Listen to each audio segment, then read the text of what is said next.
वाहेगुरु जी का खालसा, वाहेगुरु जी की फतेह। दोस्तों, हम हैं गुरुद्वारा श्री गोविंद घाट। अब हम यहाँ मत्था टेक कर आगे की यात्रा के लिए निकलेंगे। आगे की यात्रा की झलकियाँ हम आपके साथ बराबर साझा करते रहेंगे। तो आइए करते हैं सफर की शुरुआत श्री गोविंद घाट से। मेरे दाईं तरफ कार और बाईं तरफ बाइक पार्किंग है। सामने है श्री हेमकुंड साहिब को जाने वाला नया पुल। मेरे ठीक सामने बह रही है निर्मल और शीतल जल लिए माँ अलकनंदा। कैमरे को थोड़ा जूम करके आपको दिखाता हूँ पुराना पुल जो चट्टान खिसकने से नष्ट हो गया था। दोस्तों, ये देखिए संगतें बाइक से पुलना की ओर जा रही हैं।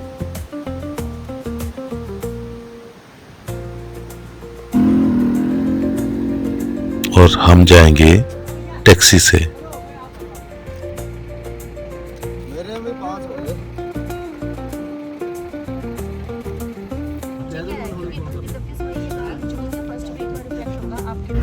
दोस्तों, पुल्ला में पार्किंग की सुविधा ना होने के कारण सिर्फ बाइक्स को ही यहां से आगे के लिए जाने दिया जा रहा है।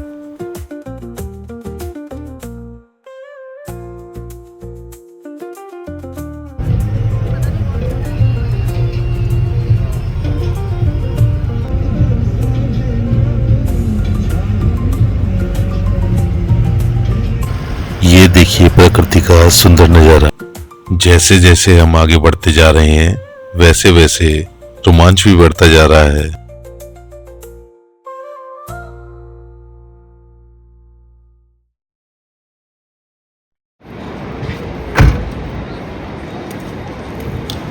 तो दोस्तों, पुरला पहुंच गए हम।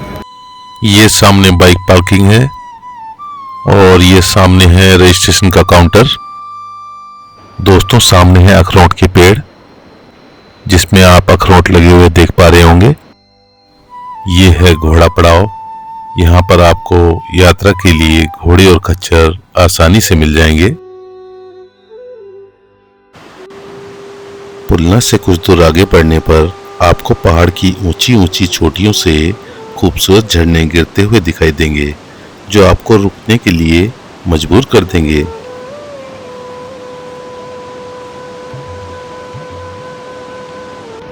पुलना की ठंडी ठंडी हवाओं में पहाड़ों के बीच से बहती नदी की आवाज मानो एक खूबसूरत धुन बजा रही है।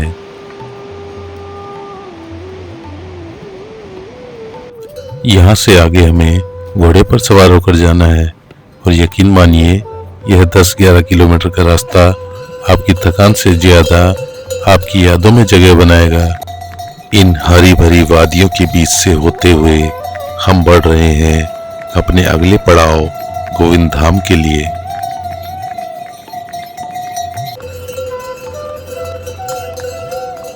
यहाँ से आगे का पूरा पैदल मार्ग बेहद खूबसूरत है जिसको अपने शब्दों में बयान कर पाना मेरे लिए असंभव है। यात्रा की खूबसूरत झलकियां देखकर आपको स्वयं महसूस होने लगेगा कि मैं जो कह रहा हूँ वह कितना सत्य है।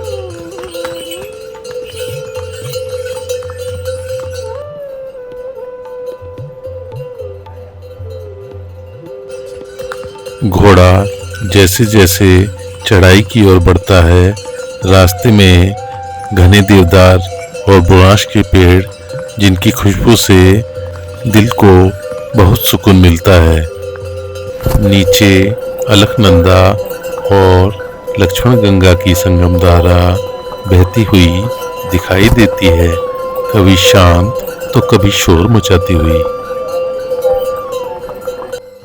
यात्रा मार्ग के बीच में छोटे छोटे ढाबे और चाय की दुकानें भी हैं जहां स्थानीय लोग मुस्कान के साथ वाहेगुरु जी का खालसा, वाहेगुरु जी की फतेह कहकर स्वागत करते हैं।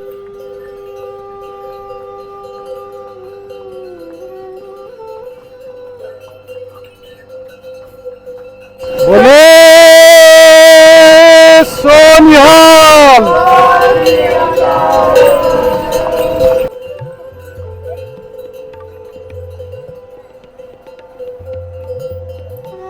जैसे जैसे ऊंचाई बढ़ती है हवा और भी ठंडी और ताजा हो जाती है।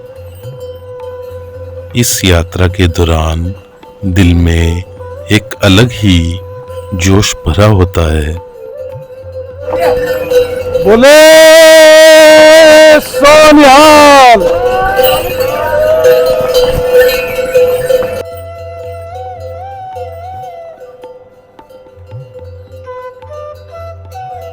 घोड़े काफी दूर से चलकर आ रहे हैं।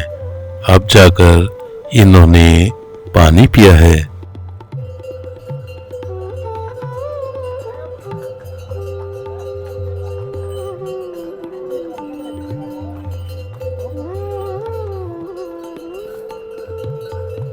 वाहेगुरु जी।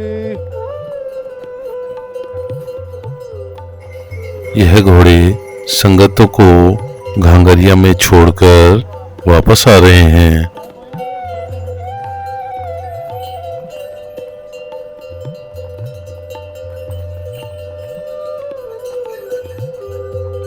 दोस्तों, हमारे घोड़े को भूख लग गई थी, इसलिए इसने घास के गट्ठर में से थोड़ी सी घास खींच कर निकाल ली है।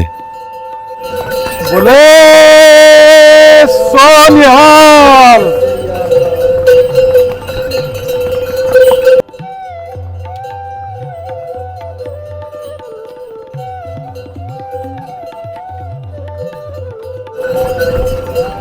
यहाँ से भूडाल 1 किलोमीटर रह गया दोस्तों। दोस्तों, सचखंड श्री हेमकुंड साहिब के दर्शन स्नान के लिए बाहर से भी सैलानी बड़ी संख्या में पहुंच रहे हैं।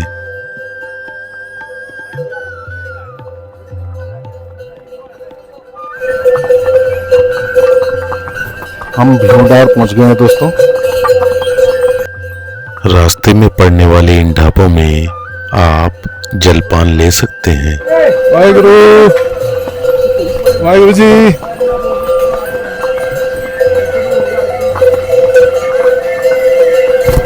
दोस्तों, हम एक ऐसी यात्रा पर हैं जो सिर्फ पहाड़ों में चलने का नाम नहीं बल्कि आत्मा को छू लेने वाला अनुभव है।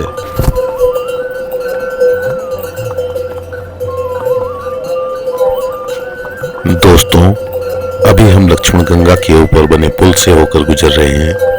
यहाँ से चारों ओर का नज़ारा बड़ा ही शानदार और खूबसूरत दिखाई दे रहा है।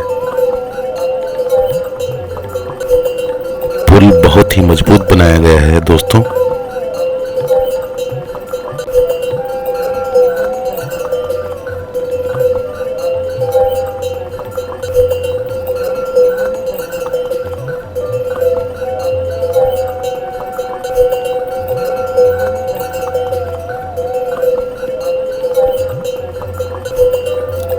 आप संगतों को विश्राम करते हुए देख पा रहे होंगे।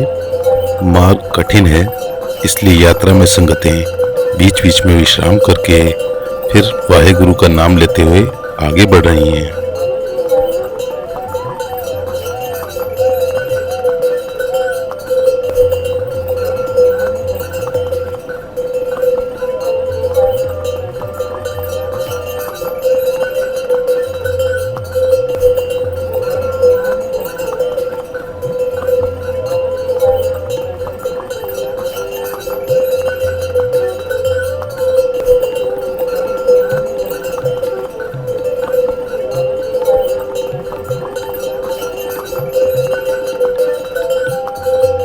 प्रकृति के सुंदर नज़ारों के बीच इन ऊंचे पहाड़ों की चोटियों पर शहद की मक्खियों ने शहद के बड़े बड़े छत्ते बनाए हुए हैं, जहां तक पहुंच पाना असंभव है।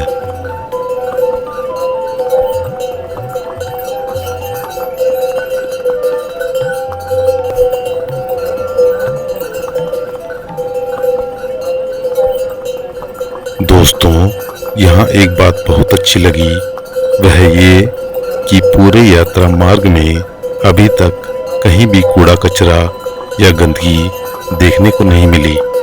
इसका यह कारण है कि पूरे मार्ग में आपको थोड़ी थोड़ी दूर पर सफाई कर्मी कूड़ा एकत्र करते दिखेंगे। तथा जगह जगह कूड़ादान भी बनाए गए हैं।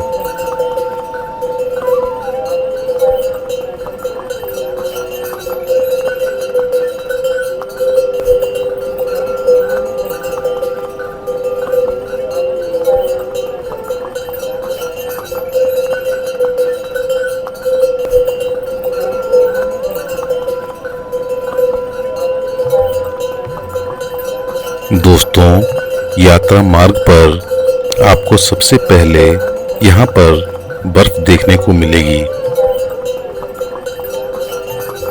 रास्ते में आपको इस तरह के शेड मिल जाएंगे जहाँ आप रुककर विश्राम कर सकते हैं। यहाँ का नज़ारा बहुत ही खूबसूरत है। प्रकृति की खूबसूरती से नज़र हटती ही नहीं है।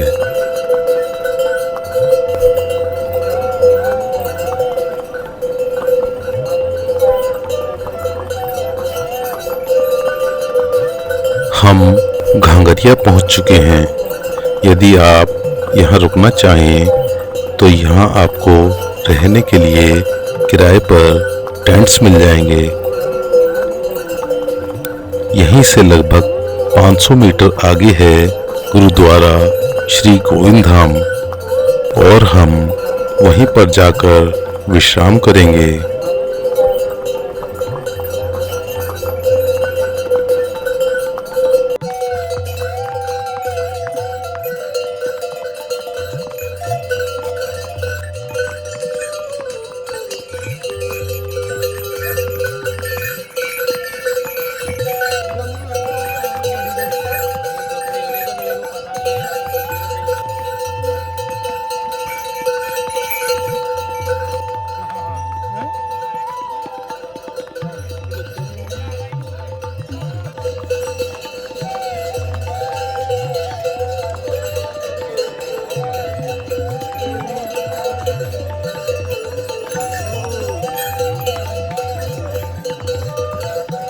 दोस्तों, घोड़े खच्चर आपको यहीं घोड़ा पड़ाव पर छोड़ देते हैं। यहाँ से कुछ दूर आगे चलने के बाद आपको रहने खाने के लिए होटल, गर्म कपड़े तथा जरूरी सामान मिल जाएगा।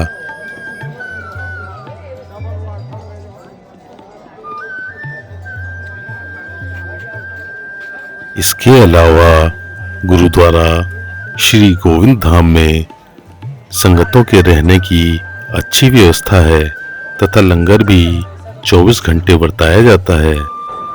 दोस्तों, हम पहुंच चुके हैं गुरुद्वारा श्री गोविंद धाम में।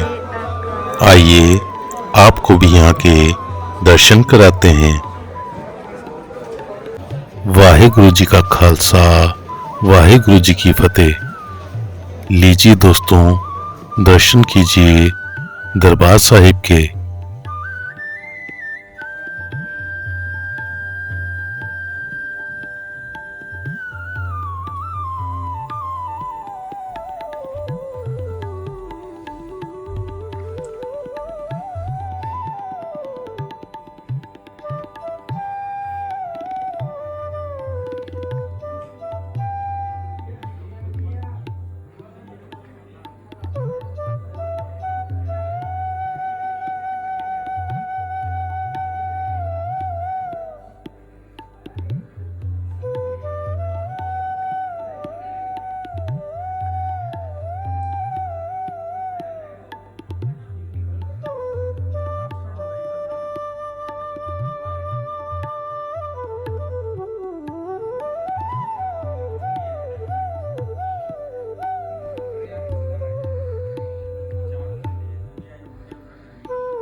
मेरे ठीक सामने है लंगर हॉल।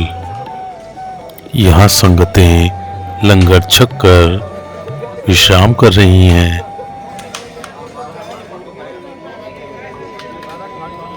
यह वह पवित्र दरख्त है जहाँ बाबा मोदन सिंह जी रात्रि को विश्राम किया करते थे। ये वही बाबा मोदन सिंह जी हैं जिन्होंने सच्चखंड श्री हेमकुंड साहिब जी की खोज की थी। बाबा जी रोजाना रात को इस दरख्त के अंदर बैठकर विश्राम करते थे और सवेरे श्री हेमकुंड साहिब की खोज के लिए निकल जाते थे।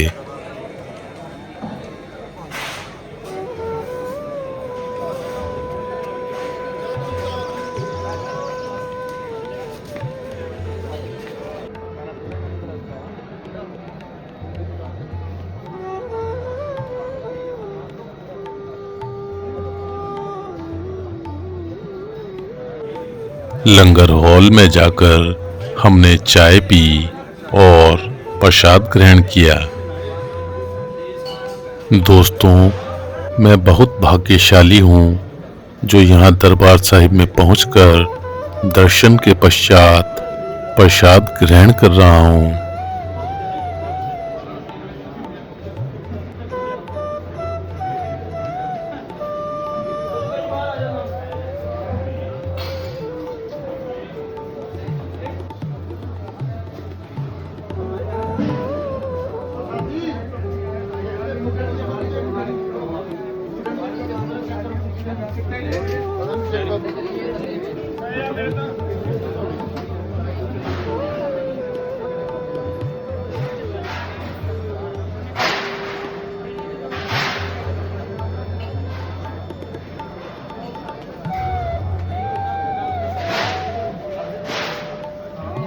यहाँ का अद्भुत नज़ारा देखकर एक अलग ही सुकून मिलता है तथा आध्यात्मिक सुखद अनुभूति होती है जिसका वर्णन शब्दों में कर पाना बहुत कठिन है।